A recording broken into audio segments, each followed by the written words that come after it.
Nii, ja millest me siis täna räägime? Mis meil on täna kavas? Kõigepealt Tiia, meie juhatuse liige Tiia, annab ülevaate oskuste kutsesüsteemi arendustegevustest, mis on siis see suur muudatuste pakett, millele ma viitasin juba alguses. Siis võtab juttujärgi üle Ave, kes on meie oskuste süsteemi suunajuht ja räägib Eesti oskuste ja ametite infosüsteemist, mis on arenduses ja kust esimesed viljad või esimesed sellised tooted hakkavad juba ilmet võtma. Siis anname sõna Marisele, kes räägib kutsesüsteemist, mis tehtud, võtab kokku, mis on tehtud ja mis 2024. aastal olulist on. Ja kõige lõpuks räägib Tiia veel meie OSKA uuringutest, et millistel teemadel 2024. aastal OSKA uuringuid läbi viiakse. Tahan veel öelda, et kui teil on ettekandjatele küsimusi, siis palume need küsimused jooksvalt chatti kirjutada ja iga ettekande lõpus me siis üritame ka lühidalt neile vastata. Väga pikkadeks aruteludeks meil sel kohal kindlasti aega ei jätku, aga ikkagi tuleb asjakohaseid küsimusi, siis ettekandjad võtavad need mõned minutid, et vastata neile.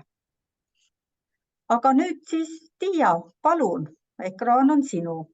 Aitäh, Kati! Hea meelega räägin sellest, mis kutsekojas sündimas just selliste suurte arenduste plaanis. Küllap olete juba kursis sellega, et Haridusministeerium juba 1,5 aastat tagasi võttis heaks kinnitada sellise Euroopa Sotsiaalfondi projekti nagu kutsesüsteemi reform, mille tegevused on kavandatud aastatele 2022–2029. Ja seda projekti veab eest Kutsekoda ja selle projekti partner on Haridus- ja Teadusministeerium, ehk siis kõiki uuendusi teeme me käsikäes Haridus- ja Teadusministeeriumiga ja nagu Kati ütles, oleme me nende tegevuste üsna alguses ja aega nende lõpetamiseks on meil veel üsna palju. Aga mida siis selle projekti raames tehakse? Luuakse terviklik oskuste ja kutsete süsteem töönimega Oskus.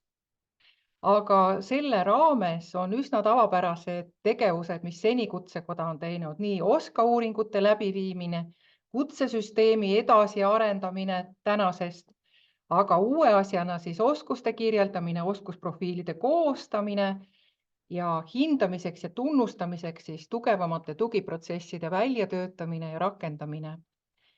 Sellest tulenevalt on vaja uuendada ka tänast kutseseadust ja sellest omakorda siis teavitada partnereid ja koolitada siis uusi tegijaid, kes meie süsteemi tulevad.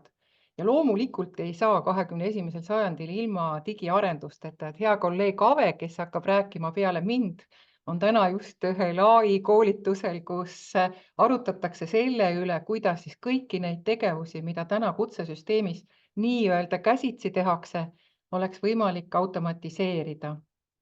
Aga head sõbrad, mul on kõigepealt hea uudis selles osas, et suur eesmärk, mis Kutsekojal ja kutsesüsteemil on seni olnud, ehk et iga inimene Eestis oleks informeeritud ja teaks seda, mis toimub tööturul, millised on ootused kutseoskusnõuetele, et see kõik saaks kirjeldatud ja seeläbi inimeste kvalifikatsioon ja kompetentsus kasvaks ja kogu Eesti riik sellest võidaks, siis tööalase kompetentsuse kirjeldamine, tööalaste ootuste analüüsimine, tööjõuvajaduse ja oskuste vajaduse prognoosimine on jätkuvalt Kutsekoja roll, nagu ka siis ja selle info viimine siis elukestva õppesüsteemi ehk kõikidesse õppimisvõimalustesse, alustades tasemeõppest, lõpetades täienduskoolitusega, aga miks mitte ka iseõppimisega.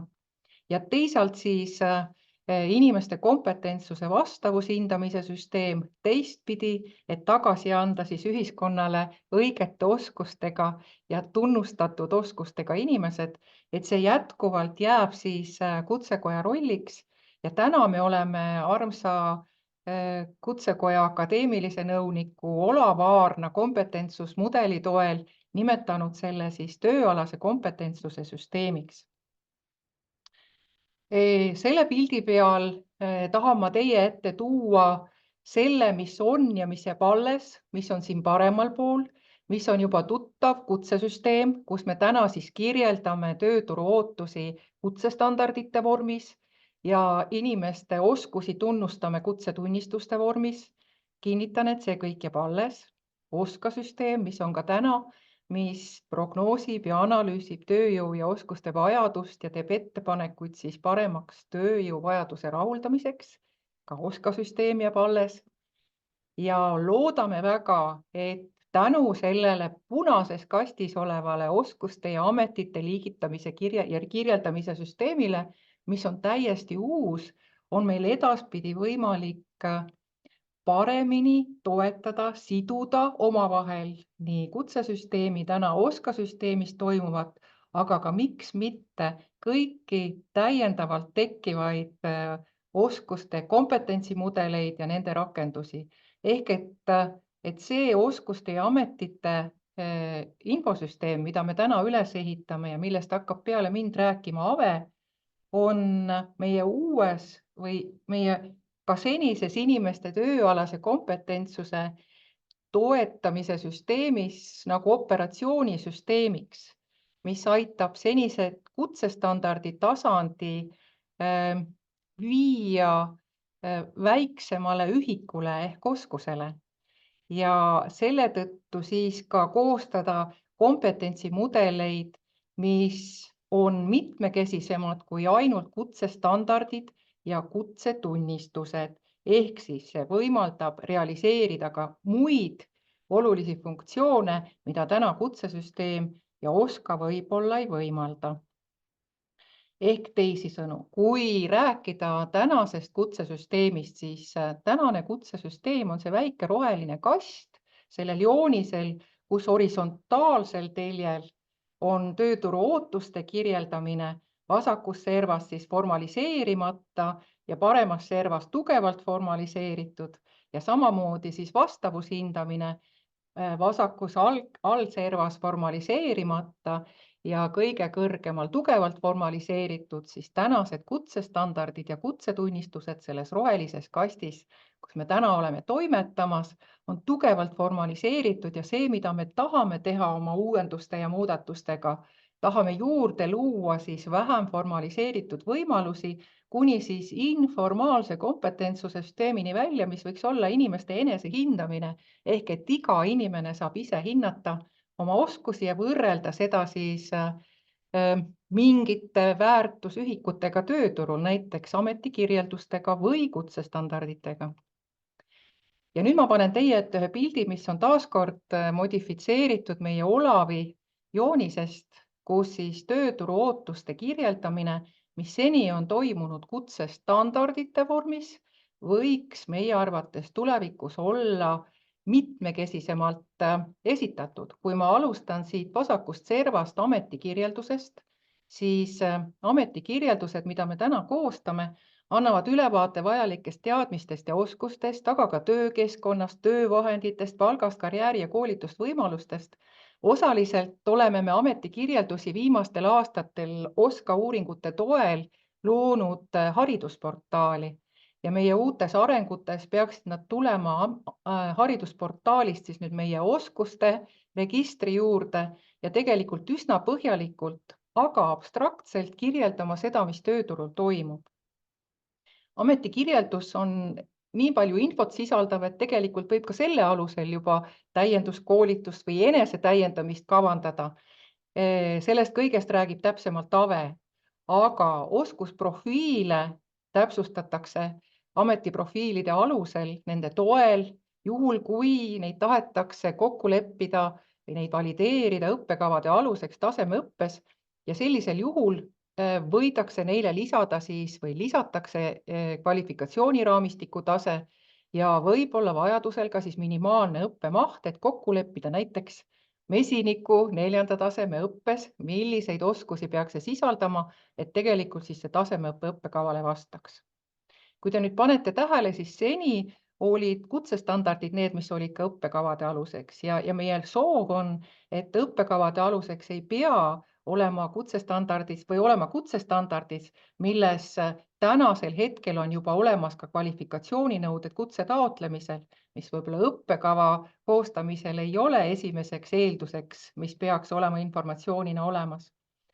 Plaanime lisada ka hindamise alused tulevikus kutsestandardisse ja seega siis kutsestandardid jäävad kõige formaliseerituma tööturu ootuste kirjeldamise vormina alles nendel juhtudel, kui tegemist on kutse andmisega ja tööturu osapooled leiavad, et kutse andmine on igal juhul vajalik. Ehk siis meie soov on tänane kutsestandard ehk tugevalt formaliseeritud kompetentsuse mudel jagada laiali olukorras, kus kutse andmist ei toimu, ehk tekitada ja luua võimalused vähem formaliseeritud oskuskomplektide alusel, kas luua õppekavasid või siis lihtsalt teada saada ametikirjeldustest, mis toimub tööturul. Ja lõpetuseks minu poolt veel ka uuenduste ajakava, kus siis kõige suuremas pildis, siin on aastad 23–29 teie ees, on Haridus- ja Teadusministeerium välja töötamas seaduse muudatusteks vajalikke dokumente, ehk et siis Haridusministeerium on tegelemas õigusliku raamistiku loomisega kõigele sellele, millest ma põgusalt rääkisin ja küllap olete kursis ja ka lugenud, et 2023. aastal sai valmis uuring tänase kutsesüsteemi rakendumisest, tugevatest ja arendust vajavatest külgedest ja hetkel ongi Haridusministeerium ette valmistamas kutseseaduse muutmise väljatöötamiskavatsust ja nende lootus on, et aasta lõpuks või sealt siis ka natuke edasi jõutakse eelnõuni, mis siis peaks 2026. aasta alguseks jõustuma ja 2026. aasta algusest peaks siis hakkama toimuma järk-järguline üleminek uuele süsteemile ja sellega koos kindlasti ka siis teavitus ja kommunikatsioon. Kutsekoda on arendamas praktilisi rakendusi ja üks neist on siis just nimelt see oskuste ja ametite infosüsteem, millest kohe hakkab kõnelema Ave. Ja me oleme valmis saamas selle esimest etappi, mis on just nimelt siis oskuste kirjeldamisega seonduv. Sellele lisandub järk-järgult veel siis nii teenuste kui ka analüüsi e-keskkond. Paralleelselt sellega oleme alustamas kutseregistris sel aastal töömaailma kutsetaotlejatele taotlus- ja halduse e-keskkonna loomist. Väga kaua oodatud ja kutseandjate poolt meile igal aastal meelde tuletatud vajadus. Oleme nüüd sealmaal, et oleme sellele saanud rahastuse ja oleme alustanud juba siis analüüside koostamisega, ärianalüüsi, detailanalüüsi, eelanalüüsi loomine on plaanis ja ukse ees ja loodame, et aasta lõpuks oleme siis ettevalmistustega sealmaal, et meil on olemas arendaja hiljemalt aasta alguseks 2025 ja 2025 lõpuks saame teie ette tulla siis ka selle keskkonnaga, mis teie elu lihtsamaks teeb. Minu jutt selle koha peal küll vist nüüd lõpeb, see lühiülevaade. Aitäh sulle, Tiia, sellise väga hea ja kompaktse ülevaate eest ja nii hästi ajas püsimise eest. Et ma vaatan siia meie chati ja ei näe, et keegi oleks praegu oma küsimust siia kirjutanud, et ühtegi küsimust selle chati kaudu meile laekunud ei ole. Et ma võib-olla küsiksin ise üle sinu esitluse peale, et kas ma saan õigesti aru, et ei ole nii, et kogu olemasolev kutsesüsteem lükatakse ümber uppi ja selle asemel tuleb midagi täiesti uut ja teistsugust või on see ikkagi natuke teistmoodi, nii nagu ma su jutust aru sain, et ikka suures osas säilib meie olemasolev süsteem ja sinna tulevad lisaks meid aitavad rakendused ja head asjad. Just nii, nagu sa ise ära sõnastasid, et mina saan ka niimoodi aru, et me oleme loomas nagu uut operatsioonisüsteemi, mis aitab meil olemasolevatele uue hoo sisse anda ja neid teistmoodi ja mitmekesisemalt ka kasutama hakata.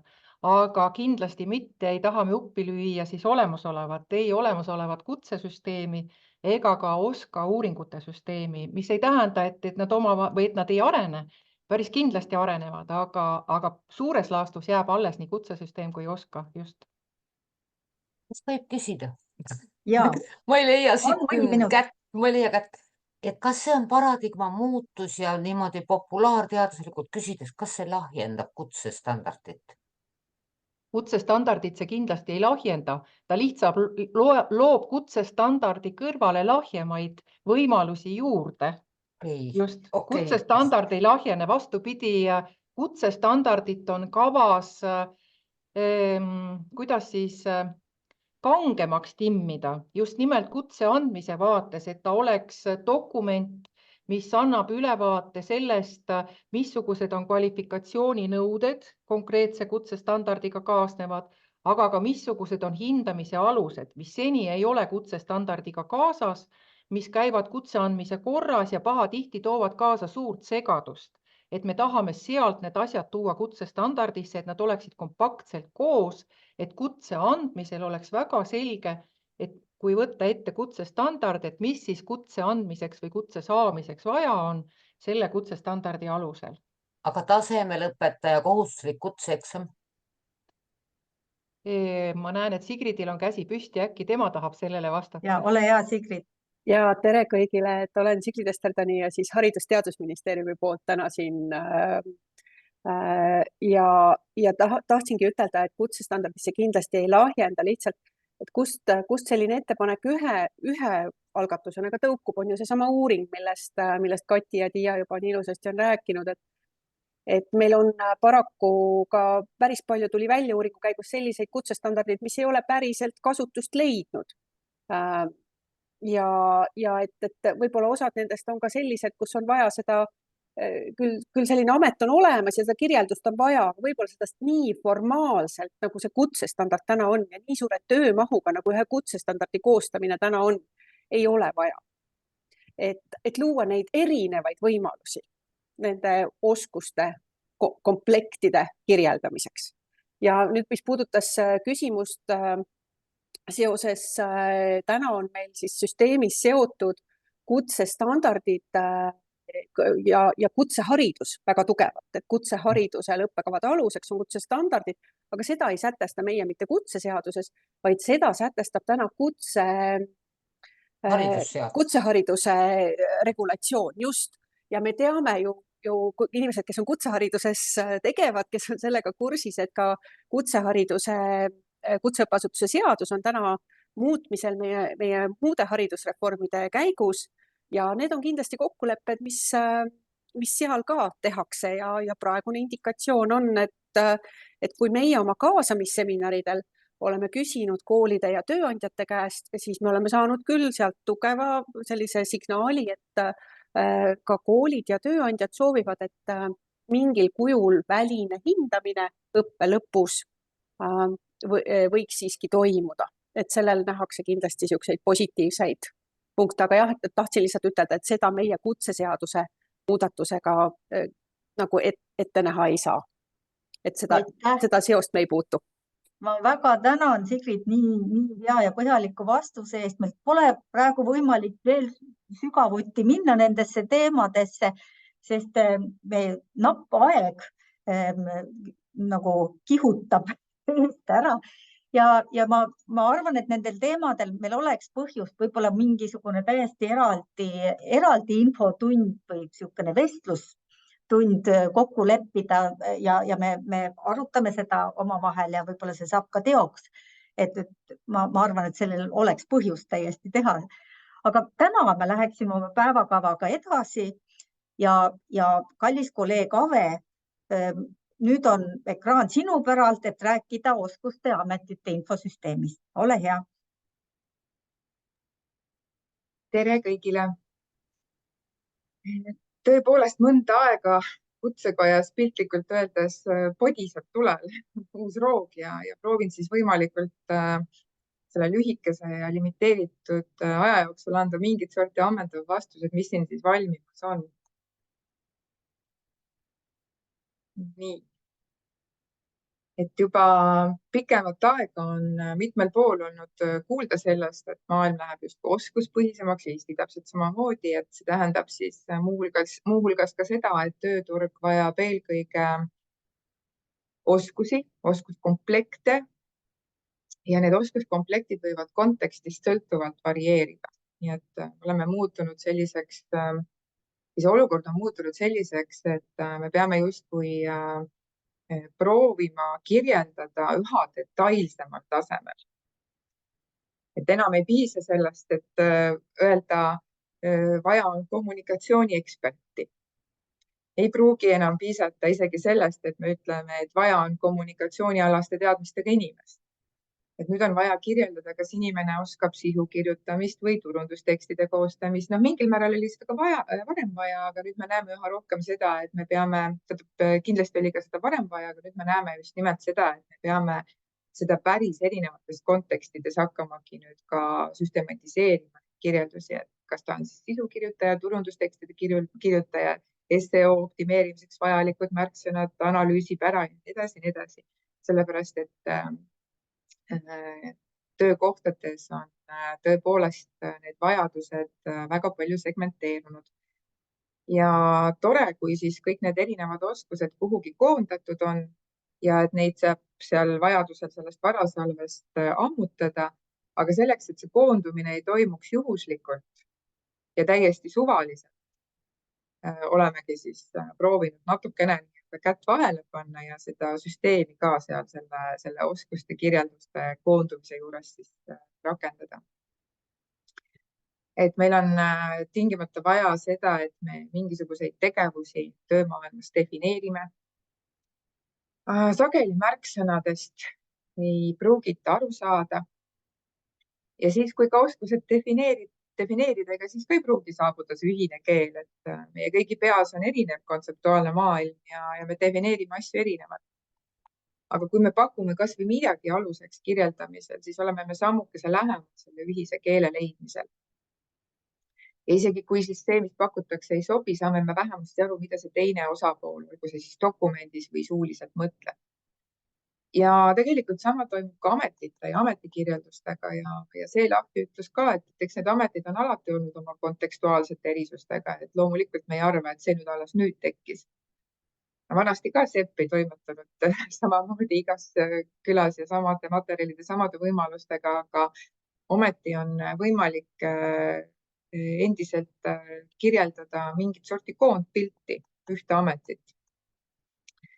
Ja taoliste kirjelduste loomine võimaldab nii siis oskuste kui ametite puhul selgemat ja kergemat analüüsi, võrdlusmomente ja olukorras, kus meil tuleb üha rohkem igasuguseid andmeid sisse töömaailma kohta ja meie jaoks on seal endiselt oluline jälgida ja reageerida siis nendele tööturu vajadustele, on siis igasugused analüüsi ja võrdlust võimaldavad tööriistad hästi oluliseks kujunenud. Nii et ka oskuste vajaduse analüüsis tegelikult tunnetab aga pikemat aega, et mingit sorti süsteemi on vaja oskuste kirjeldamises. Ja oskuste ametite kirjeldused on vajalikud ka oma karjääriteed planeerivale inimesele, teda toetavale karjäärispetsialistile, moel või teisel süstematiseerivad ka värbajad, koolituskavade koostajad, õpetajad, nii et ja ka kutsesüsteemis on näiteks nende oskuste ja ametite kirjelduste tööversioonid juba leidnud kasutust. Ja niisamuti ka oskauuringute tegemisel, mis näitab, et mingisugune vajadus nendele siis järelikult on. Ja üks väike lisapõhjus veel, mida nimetan siin, et Eesti koostab oskuste kirjeldamise süsteemi ehk oskuste registrit ka ühel väga praktilisel põhjusel, et juba mõnda aega tagasi tehti kõigile Euroopa Liidu liikmetele EURES töövahetusprogrammi täitmisel kohustuseks otsustada, kas võetakse üle Euroopa oskuste klassifikaator ESCO või luuakse oma oskuste register ja seostatakse ESCO-ga. Ja Eesti ministeeriumid, seotud osapooled, Töötukassa tegid siis otsuse selle viimase kasuks, et tuleb Eesti vajadustele vastav, Eestis hallatav ja paindlikult hallatav ja meile siis sobilik süsteem. Et see on siis see taust, millest see infosüsteem tõukus. Ja nüüd ma siis kiirelt näitan siin mõningaid kuvatõmmiseid sellest infosüsteemist, et te näeksite, mismoodi see hakkab välja nägema. Siinne tekst ja infoväljad on veel testkeskkonna omad, nii et kui te näete näiteks neid loorem ipsumeid ja neid täitetekste, et siis need ei jää nii, vaid need täidetakse, aga et anda selline väike struktuuri näide. Et näeme siin ühe suure oskusrühma nimetust, selle all olevaid oskusi ning seotud ameteid ja tulevikus oleks väga vahva, kui saaksime siin kuvada ka õpivõimalusi oskuste omandamiseks. Õpivõimaluste kuva siin maikuises live-versioon minemas infosüsteemis veel ei tule, kuid see saab olema juba ametite juures ja baseerub siis EHIS-e avaandmetele. Kui te nüüd küsite võib-olla mõttes, et kus need tekstid siia tulevad ja kes ütleb, mismoodi üks oskust defineerida, siis praegu töötab selle kallal spetsiaalne tiim ja allikateks on kutsestandardid, erinevad juhendmaterjalid, ka õppekavad aeg-ajalt ja kindlasti ka siis OSKA uuringud, nii et juba nimetatud haridusportaal, nii et küllaltki erinevatest allikatest, proovides säilitada teatud selgus, lihtsus, kasutajasõbralisus. Ja jah, Tiia mainis, ma siin AI seminaril, ma ütlen kohe ära, et võib-olla ühel hetkel, ühel päeval võib juhtuda, et me saame seda laadi tegevuses struktureerimises ja ka kirjeldamises või nimetamises abi AI-st, mis suudab palju rohkem materjale läbi töötada kui inimene. Aga selleks on vaja seda tehisaru küll palju-palju targemaks õpetada, kui ta praegu on, eriti eesti keele alal. Nii et vaatame, kuidas sellega siis ka läheb. Nii. Ja mulle on kangesti meeldinud kutseandjate viimase aja tegevust teineteise toetamisel. Mind on see väga inspireerinud ja oli ka siin see kovisiooni katsetus, nii et ma võtsin siin ühe oskuse näitena kovisiooni läbiviimine. Siin all teha ühte sellist väikest funktsiooni ja me võimaldame selles infosüsteemis inimesele, kes tuleb või siis karjäärispetsialistile, kes aitab kedagi ennast hinnata.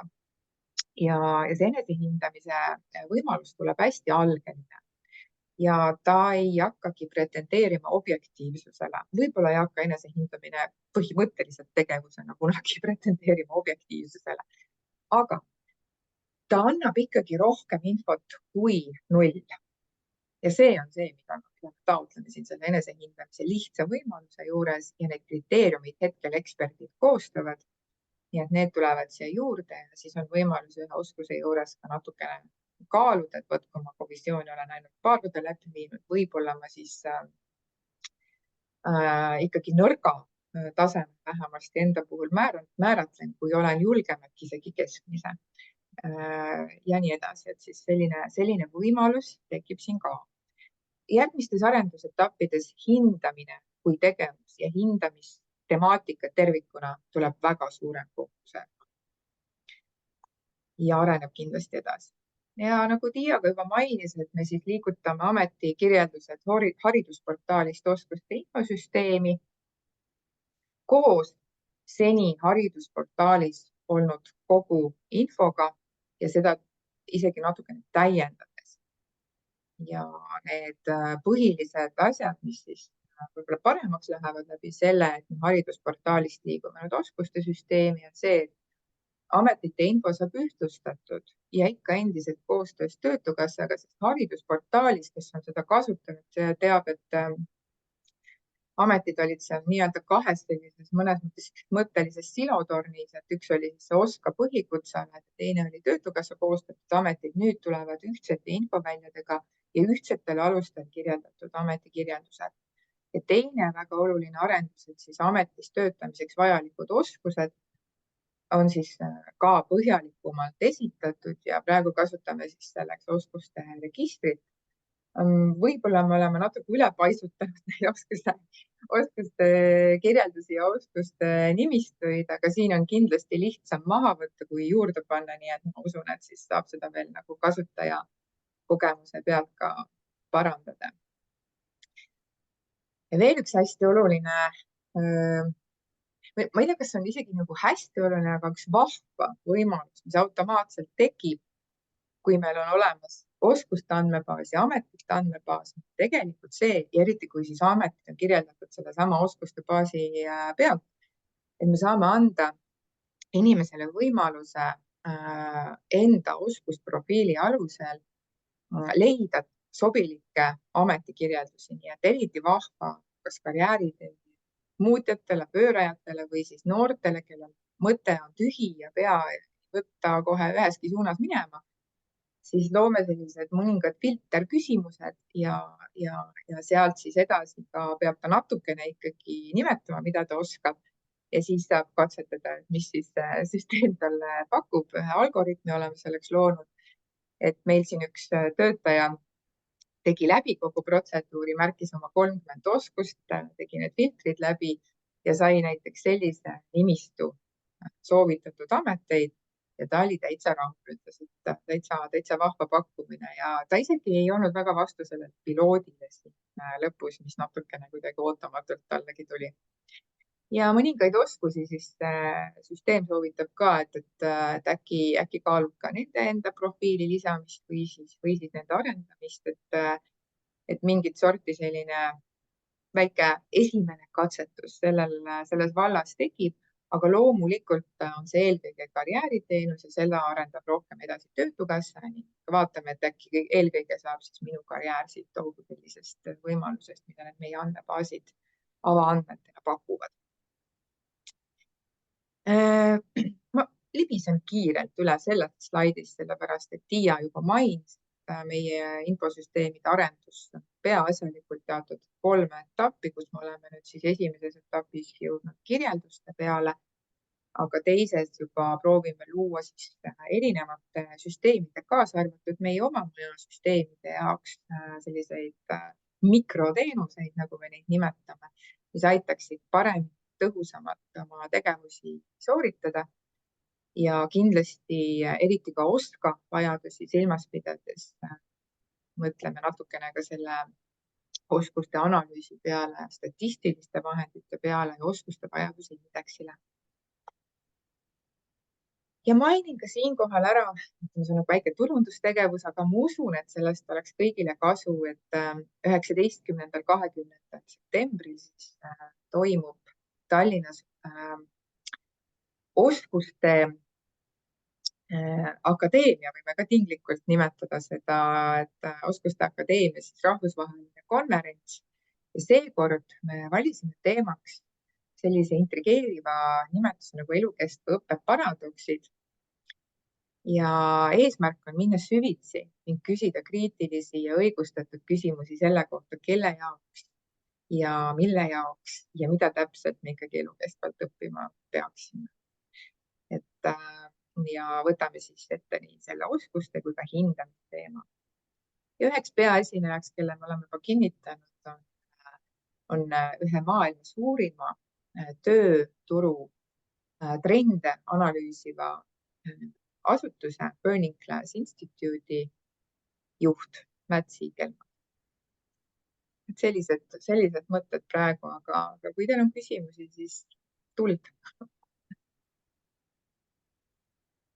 Aitäh, Ave, hästi põneva ülevaate eest.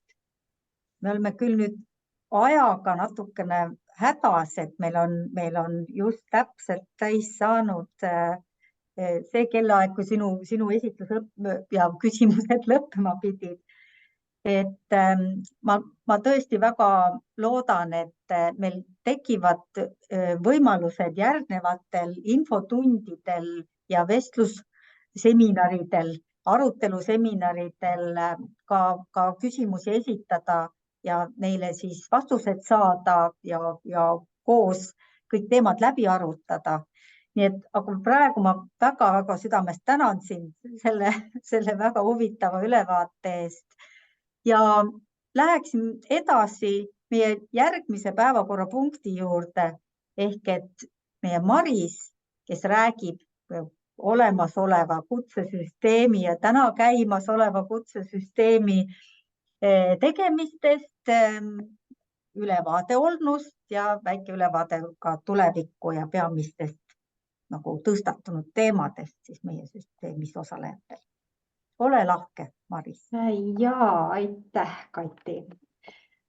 Kui Tiia ja Ave rääkisid sellest, milline põnev tulevik meid ees ootamas on, siis mina ikkagi austan ka seda ütlust, et kes ei mäleta minevikku, enam tulevikuta. Ja teen siis väikese kokkuvõtte sellest, et mis eelmisel aastal toimus ja mis meil sel aastal siis selles lähitulevikus plaanis on. Ja alustangi sellest kokkuvõttest, mis eelmisel aastal toimus. Eelmisel aastal oli meil 28 kutsenõukogu korralist koosolekut ja lisaks veel 26 kirjalikku koosolekut. Pisikese ülevaate sellest, millised teemad kutsenõukogudes aruteludel tõusetusid ja mis võiksid olla huvipakkuvad tegelikult kõikidele kutsenõukogudele olenemata siis valdkonnast, annan järgmisel slaidil ja räägin ka siis pisut juurde. Kinnitati kokku 277 kutsestandardit, mis on päris kena ja suur arv ja nende kinnitatud kutsestandardite hulgas oli siis neid, mille tähtaega pikendati, kui ka neid, mis läbisid täieliku uuenduskuuri. Ja kinnitati ka päris uusi kutsestandardeid. Näiteks võiksin tuua isolatsiooni pleksepa, mida varasemalt ei olnud olemaski. Ja standarditest veel nii palju, et eelmisel aastal me keskendusime üldoskustele ja sellele, et need üldoskused saaksid siis standarditesse sisse kirjutatud. Ja kui me võtsime aluseks Ave räägitud oskuste klassifikaatori, siis alguses tekkis hunnik segadust. Nüüd on pilt läinud natukene selgemaks ja ma arvan, et me oleme saanud selle asjaga päris hästi hakkama ja üldoskused on kõik vajalikul kujul uuendatud kutsestandardites olemas. Ja teine asi, millele sel aastal keskendusime, oli tulevikuoskused, mis oli täpselt samamoodi tegelikult töörühmadele üks päris kena väljakutse. Ja ühtepidi selline võib-olla natukene tüütu ülesanne, et mida te meist tahate, et kes siin ja täpselt oskab seda tulevikku ette ennustada, aga siin võtsime töörühmades abiks selle super tehisaju, kes siis esialgu prognoosis tulevikku ja siis olid töörühmad üsna varmad vastu vaidlema, kas see siis tegelikult võiks ka nii minna või mitte. Toimus eelmisel aastal ka 46 kutseandja avalikku konkurssi. Enim oli konkursse ehituse valdkonnas ja tervishoiu valdkonnas ja mõlemas valdkonnas oli tervenisti 7 konkurssi. Sellele järgnes teeninduse valdkond, kus toimus 6 konkurssi. Üks välja kuulutud konkurssidest ka luhtus ja selleks oli IT-turvaspetsialisti kutse avalik konkurss kutseandja leidmiseks. Samas toimus ka üks täiesti selline avalik konkurss kutseandja leidmiseks, kus tegemist oli uue kutsega, uue kutsestandardiga ja selleks oli tervishoiusekretäri kutse. Konkursside läbiviimise kokkuvõtteks võib öelda, et üldiselt meil probleeme ei tekkinud ja esitatud taotlused kutseandja õiguste saamiseks olid päris sisukad ja hästi koostatud. Samuti ei leidnud aset vaidlusi ja kõik kutsenõukogude koosolekul tõusetunud küsimused konkursiga seoses said tegelikult ka koosolekutel lahendatud. Eelmisel aastal anti 13 271 kutsetunnistust, pea 1000 osakutsetunnistust ja enam kui 2000 koolilõpu dokumendile kantud kutset ja osakutset. Ja nagu tavaks saanud, siis kõige nobedamini annab kutseid ehituse valdkond ja nemad andsid enam kui 2500 kutset.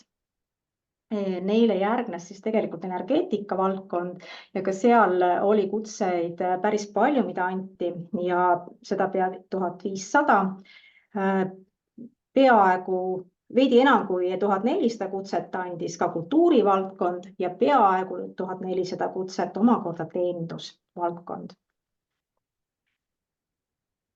Hindasime aga kutseandjate kutseeksamite hindamise kvaliteeti ja seda tegelikult siis kutseõppe lõpetajate kutseeksamite puhul. Ja kuidas me seda tegime? Me tegelikult käisime neid kutseeksameid koha peal vaatlemas, mis oli omaette meile väga õpetlik protsess. Ja 2023. aastal hinnatud eksamite eesmärgiks, hindamise eesmärgiks oli analüüsida kutseeksamite hindamisprotsessi üldse, kasutatavaid hindamismeetodeid, ressursikasutust ning teha ka seejuures kutseandjale ettepanekuid eksamite kvaliteedi parandamiseks ja ressursikasutuse tõhusamaks muutmiseks. Käisime vaatlemas näiteks plaatieksamit, arboristi kutseeksamit, mille piltidega siin minu slaidi peal vasakul pool servas näete. Siis käisime vaatamas turvasüsteemide tehniku kutseeksamit, koorijuhi kutseeksamit ja veel rida teisi. Ja et mitte ainult anda konstruktiivset tagasisidet, siis tegelikult me ka tunnustasime oma kutseandjaid eelmise aasta hindamise kvaliteedi parandamise eest ja andsime välja siis kutseandja kvaliteedi märgise ja just nendele kutseandjatele, kes olid oma hindajaid koolitanud ja seeläbi kutse taotlejate hindamise kvaliteeti tõstnud. Ja kvaliteedimärgi said Kutsekoja poolt näiteks Puhastuse Ekspertosaühing, Eesti Noorsootöötajate Kogu ja Eesti Metsa- ja Puidutööstuse Liit. Ja see tugines tegelikult kutseandjate eneseanalüüsile ja konkursil oli võimalik osaleda kõikidel kutseandjatel. Tegime ka ühe haldusjärelevalve järelhindamise ja tegelikult toimus see siis haldusjärelevalve ettekirjutuse täitmise üle ja tegime seda Eesti Õpetajate Liidu üle, aga ka siin olid asjad oluliselt paranenud ja ettekirjutus suures osas täidetud. Veel mõningaid nipet-näpet asju, mis vajavad veel parendamist ja loodetavasti, et läbi nõustamistegevuse saavad ka kõik need asjad korda. Viisime läbi hulgaliselt või mitte hulgaliselt, aga päris mitmeid infotunde ja koolitusi ka kutseandjatele. Meie kõikidel teavitus- ja nõustamisüritustel osales enam kui 500 inimest ja tegelikult neid samu videosalvestusi vaadati veel järele enam kui 200 korral. Näiteks tegime infotunde aastaaruannete täitmise kohta, mis on üks kutseandjate ülesanne, kutseregistri halduskeskkonna kohta, kuid rääkisime ka sellest, millised ja võrdlesime erinevaid kutsesüsteeme siis Balti erinevates riikides, Lätis, Leedus ja Eestis. Korra käis siin Ave poolt juba läbi kovisiooni nimetus ja seda me tegime, kutsusime ellu siis nõndanimetatud kutseandja mõttekoja. Ja mõttekoja eesmärgiks oli ja on meil ka täna tutvuda kutseandjatega, et nemad omavahel tutvuksid ja õpiksid üksteise kogemustest ja leida siis erinevate probleemide lahendamiseks alternatiivseid lähenemisviise. Iseenesest on mõttekoda kantud kovisiooni ideest ja algselt aga seda nimetust kandis, kuid oleme seda veidi kohandanud just selle esimeste toimunud kovisioonidele vastavalt ja on saanud sellise veidi soema nimetuse ja see on siis nüüd mõttekoda. Arutlenud oleme näiteks kutsete populariseerimise üle, kuid ka selle üle, kuidas kutseandjat kutse taotlemise protsessis kutseandja poolt paremini toetada. Tagasiside osalejatelt on olnud äärmiselt positiivne, on leitud, et mõttevahetus sellisel kujul on hästi hea, mõttekoja ülesehitus on selge ja loogiline ja nii ühte koma teist on veel öeldud, toredat. Ja siis siin kahel viimasel real meie 2 igapäevast ülesannet, mille kohta ma ütleksin sellised 2 märksõna, need on ajamahukad ja see on nutitegevus. Ja miks ma seda nii nimetan, on see, et nõustamise jaoks pöörduvad tegelikult nii kutseandjad kui ka kutsetaotlejad meie poole sageli siis, kui tegelikult regulatsioonides ei ole need asjad väga selgesti reguleeritud ja arusaadavad. Ja siin tuleb sageli heade lahenduste leidmiseks tegelikult appi võtta ka oma kogenumad kolleegid. Aga liigume edasi. Mille üle te kutsenõukogudes eelmine aasta arutlesite? Rääkisite kutse tähtajatuse üle ja sellele, et kutse võiks olla tähtajatu mõningatel juhtudel. Siin on ilmselt nii poolt kui ka vastuargumente. Näiteks Haridus- ja Kutsenõukogu asus seisukohale täiskasvanute koolitajakutse osas, et see kutse võiks olla tähtajatu sellisel juhul, kui inimene on kutset ühe korra juba taotlenud, selle saanud, on taas tõendanud ja jälle saanud. Ja nüüd, kui tema tuleb kolmas kord taas tõendama, siis miks mitte anda talle tähtajatu kutse ja nii ka otsustati. Tähtajatu kutse sarnane süsteem on tegelikult kasutusel ka treenerite puhul. Samas ehituse sektoris on seesama tähtajatu kutse arutelu peetud mitmel korral ehituse kutsestandardite töörühmades ja seal on tegelikult pigem asutud seisukohale, et sellist niinimetatud emeriituse staatust tegelikult ei peaks tunnustama kutsetunnistusega, vaid see on pigem erialaliitude mingisugune muu tunnustus, aga mitte kutsetunnistus. Ja kindlasti on see arutelu olnud ajendatud ka asjaolust, et sageli antakse sama kutset nii töömaailma taotlejale kui ka koolilõpetajale ja nagu te ilmselt ka teate ja mäletate, siis tegelikult koolilõpetaja kutse on enamasti tähtajatu, samas kus töömaailma sama kutse puhul on tähtaeg. Arutlenud olete ka kutseeksami tasu piirmäärade üle ja selle on kutsenõukogudes tegelikult tõstatanud mitmed kutseandjad ja kes on leidnud ennast siis sellises olukorras, et kutseeksami maksumus on kõrgem kui Haridus- ja Teadusministeeriumi kehtestatud piirmäärad ja seetõttu kutse andmise elus hoidmiseks katab selle vahe kutseandja siis oma vahenditest. Ning on tõstatunud küsimus, et milline huvi ja motivatsioon tegelikult kutseandjal sellisel puhul on kutset üldse kutse andmist korraldada. Ja kutsenõukogu, kus see arutlusel oli, tõdes, et olukord ei ole õige, kui kutseandja peab olukorrale peale maksma. Ja leiavad, et piirhindasid võiks ühel hetkel üle vaadata. Aga tuletan meelde, et tegelikult neid piirhindasid juba 2021. aastal üle vaadati ja mingil määral ka tõsteti. Siis on kutsenõukogud arutanud sellise põneva teema üle, millel ei olegi head lahendust ilmselt, mis lihtsalt tuleb kokku leppida, ehk mõistete üle kompetents ja pädevus. Kasutatakse neid väga sageli sünonüümidena. Täna on kutsestandardis meil sees selline mõiste kasutusena kompetentsina, samas kus pädevust käsitletakse pigem õiguspädevusena ehk õigusliku alusena, kui millegi eest vastutatakse. Peatutud on ka isikuandmete kaitse teemal, sellest räägin natukene ka edaspidi ja just mõttekoja jätkamise raames. Siis selline intrigeeriv küsimus nagu tehisaru, abimees või peavalu. Kuidas ära tunda, kas eksamitöö on kirjutatud isiku enda poolt või on abiks olnud tehisintellekt?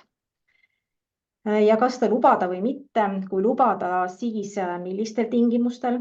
Ülikoolides iseenesest on toimunud mitmeid tehisintellekti teemalisi arutelusid, kus on jõutud siiski seisukohale, et selle kasutamist aktsepteeritakse, kuna see on tehniline vahend, mis nõuab enda kõrvale kindlasti inimest, keda ta ei suuda asendada. Ja ülikoolid on tegelikult välja töötanud põhimõtted, kuidas siis AI-d õppetöös kasutada. Ja ilmselgelt sellised arutelud seisavad ees ka kutseõppeasutustes ja kindlasti ka kutseandjatel. Mina pakun, ma ei tea, kas Tiia ja Kati noogutavad, aga ma pakun ja Aave kindlasti noogutab, et kutsekoda on kindlasti seda meelt, et tehisintellekti, et siin osas lahendusele leidmisel tuleks keskenduda sellele, kuidas seda AI targalt ära kasutada, mitte seda keelata. Siis veel üks teema, mis on markeeritud, on e-koolituste tõendamine kvalifikatsiooninõuete täitmisel. E-koolitused muutuvad järjest populaarsemaks, nad on tulnud kahtlemata selleks, et jääda, aga samas on kutseandjad olnud keerukas olukorras ja kutsetaotlejad, et kuidas siis tegelikult nendel osalemist tõendada. See arutelu tõusetus ühes kutsenõukogus ja seal ka Haridus- ja Teadusministeerium sellele vastas esindajana. aga ilmselt on siin natukene segadust ja püüame siinjuures Haridus- ja Teadusministeeriumiga selle asja selgemaks rääkida ja kutseandjatele ka abikäe ulatada. Aga nüüd, mis seisab meil ees sel aastal? Sel aastal kutsestandardite osas töös on meil jällegi pea 80 kutsegrupi kutsestandardid, millega meie usinad koordinaatorid koos töörühmadega tegelevad. Sel aastal püüame just enam tähelepanu pöörata kutsestandardi kvaliteedi ühtlustamisele ja kindlasti analüüsime enam ka seda, kas konkreetne kutsestandard on üldse vajalik, kas ta on rakendust leidnud või mitte ja seda just selle valguses, mida Tiia ennem rääkis, et edaspidi kutsestandardid peaksid ikkagi reguleerima ja olema kutse andmise aluseks nendes valdkondades või kutsealadel, mis on siis reguleeritud. Ja tähelepanu keskmesse on kerkinud ka roheoskused. Nad on olnud ka varem, aga hetkel on käimas ka ülikoolide, Haridus- ja Teadusministeeriumi eestvedamisel ja ülikoolide poolt tegemisel ja kaardistamisel siis erinevate valdkondade roheoskused ja tegelikult sealt peaks tulema ka sisend kutsestandardisse roheoskuste viimiseks. Tulemas on sel aastal ka 26 kutseandja konkurssi. Näiteks on konkursid tulemas soojusenergeetika inseneridele, loomamassöörile, ämmaemandatele, ruumilise keskkonna planeerijatele. Enim on konkursse tervishoiu valdkonnas tervenisti 6 ja ka kultuuri valdkonnas. Seal on neid ees 5.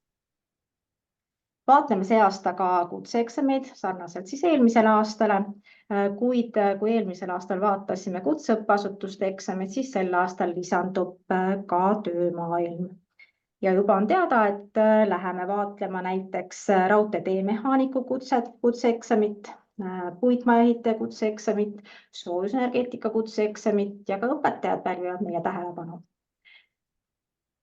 Nii, kuidas me toetame kutseandjaid kutse andmise õiguspärasuse tagamisel? Kindlasti koolitame neid sel aastal ja koolitamises keskendume suures osas ja rohkem hindamisele. Ja ma usun, või meie eesmärgiks on see, et pärast seda, kui kutseandjad meie koolitused läbivad, tunnevad nad hästi hindamise põhimõtteid ja kvaliteedikriteeriume, orienteeruvad hästi mõistetes, valivad tegevusnäitajatele vastavad hindamismeetodid ja kirjeldavad hindamiskriteeriumid ja lõimides üldoskused põhioskustega. Ja kindlasti oskavad anda ka tagasisidet, mis on edasiviiv ja oskavad arendada ennast ka hindajatena. Ja nende koolitustega koolitaja oleme juba leidnud. Alustame aprilli teises pooles, enne seda, kui me kogu selle koolituse tahame välja kuulutada, tahame ka oma poolt kokku pandud programmi kutseandjatega natukene valideerida, et see oleks paremini sihitud. Ja nende koolituste põhjal ja tulemusel kindlasti valmivad ka pisikesed videoõppematerjalid ja klipid, mis siis edaspidi ka kutseandjat hindamise poole pealt paremini toetaksid. Uuendame ka erinevad juhendmaterjalid ja üks nendest kindlasti, mis uuendamisele läheb, on kompetentsuspõhine hindamisjuhend ja ka hindamisstandardi põhi. Kirjutame sinna enam juurde selgitusi, et kutseandjal oleks võimalik seda vastavalt siis enda kutse andmisele kenasti kohandada. Ja erinevaid dokumendipõhjade vormisid, mida kutseandjad meilt ammu ootavad, oleme selle endale tõsiseks tähelepanu keskmesse võtnud ja peaksid saama meie poolt siis dokumendi põhjad ka vaiete lahendamiseks ja kutsekomisjoni otsuse jaoks. Tiia juba mainis töömaailmale kutseeksamite halduskeskkonna arendamist, aga kindlasti me jätkame ka mõttekojaga, mis tõesti leidis, mis on olnud ka meile endale väga õpetlik ja väljakutset pakkuv, aga ka samas arendav. Ja kindlasti ei pääse meie kutsesüsteemi inimesed ja tegelikult tervenisti kutsekoja inimesed oskussüsteemi arendustes aktiivselt kaasa rääkimisest. aga seeläbi ma leian, et kohtume väga-väga huvitavate inimestega ja oma ala ekspertidega, nii et kõik on kahepoolne ja äärmiselt positiivne. Aitäh! Suur tänu sulle, Maris, nii huvitava ülevaate eest nii olnule kui ka tulevale. Meil on üks päris pikk ja põhjalik küsimus chati laekunud. Meie kutsenõukogu liige Andre Lilleleht on valanud küsimusse oma suure ja väga tõsise mure HTM-i hallatava Moodle keskkonna kasutamise jätkamise osas. Nagu teada, HTM on otsustanud, et kutseeksameid ei ole võimalik ja kutseeksamite küsimusi ei ole võimalik enam selles HTM-i hallatavas Moodle keskkonnas edasi hoida ja arendada, seda keskkonda enam kasutada. Meil kindlasti ei ole praegu otsesti ühest vastust, kui palju ja mida meie saaksime ära teha, et kutseandjaid selle kohases mures aidata. Kas Maris või Tiia, te oskate mõne sõnaga kommenteerida, kas ja mida me oleme teha saanud või teha saame, et selles osas lahendust leida? Meil on ka Sigrid siin, mulle tundub, et see on kompleksne teema, et Andre, me hetkel vist ei jõua seda lahendada või siis jääme pärast infotunni lõppu koos Sigridiga haridusministeeriumist siia ja räägime sellel teemal, et kuidas sellega edasi minna.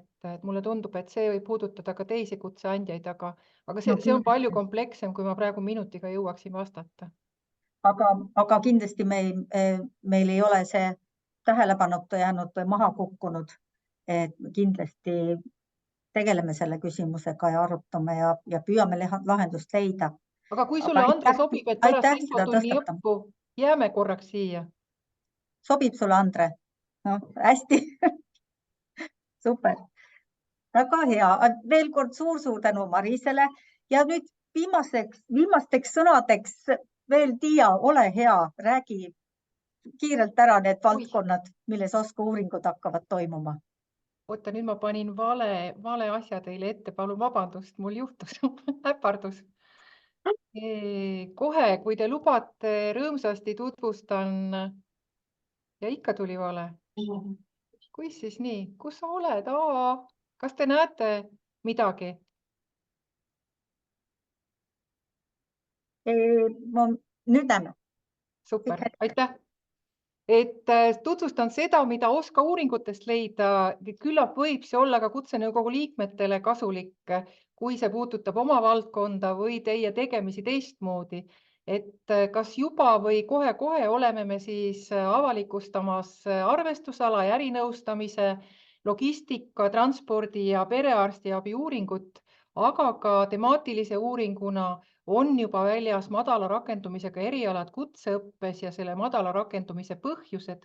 Siin paremal pool on pilt meie uuest uuringute keskkonnast, mille me lõime Maailma Majandusfoorumi eeskujul, kus me enam ei trüki lühiversioone, vaid paneme üles kogu uuringu teksti lihtsasti navigeeritaval moel, kus on vasakul sisukord, kus on kerge liikuda ja samal ajal on teksti sees ka siis interaktiivsed joonised, tabelid, kus on võimalik siis vaadata erinevaid andmeid ükshaaval, aga neid ka siis alla laadida sellisel kujul, nagu teile vajalik.